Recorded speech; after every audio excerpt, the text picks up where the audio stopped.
என்னடா இந்த பொண்ணு ஷெரிப்பாய் கடையில இருந்து பிரியாணியா பார்சல் ஓபன் பண்ணிட்டு இருக்கேன்னு பாக்குறீங்களா? வேற ஒண்ணும் இல்லைங்க, இன்னைக்கு ஒரு உயர்ந்த உள்ளத்துக்கு தான் பர்த்டே. அந்த உயர்ந்த உள்ளமே என்னோட ஹஸ்பண்ட். அவருக்கு இன்னைக்கு பர்த்டே. அவரோட வீடியோஸ் நான் இந்த வீடியோட லாஸ்ட்ல காட்டுறேன். நீங்களும் உங்க விஷயம் அப்படியே தட்டி விடுங்க.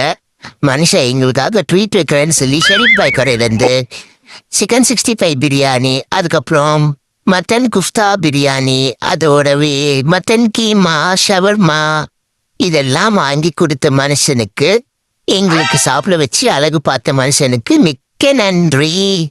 ரொம்ப சூப்பராகவே இருந்ததுங்க சாப்பாடு. அதுக்கப்புறம் க்ரீமி ஐஸ்கிரீம்ல இருந்து தில்சே, அவரோட மனசு மாதிரியே தில்சே ரெட் வெல்வெட் ஃப்ளேவர்ல வெண்ணிலா வாங்கிட்டு வந்து கொடுத்தாரு பாருங்க. ஹெவன் மாதிரியே இருந்ததுங்க ஐஸ்கிரீம். அது ஒரு பைட் சாப்பிட்டுட்டு அவரை வாழ்த்தி முடிச்சிட்டு கேக்லாம் கட் பண்ணிட்டு இவங்க அந்த மனுஷன். நீங்களும் ஒரு விஷயம் தட்டி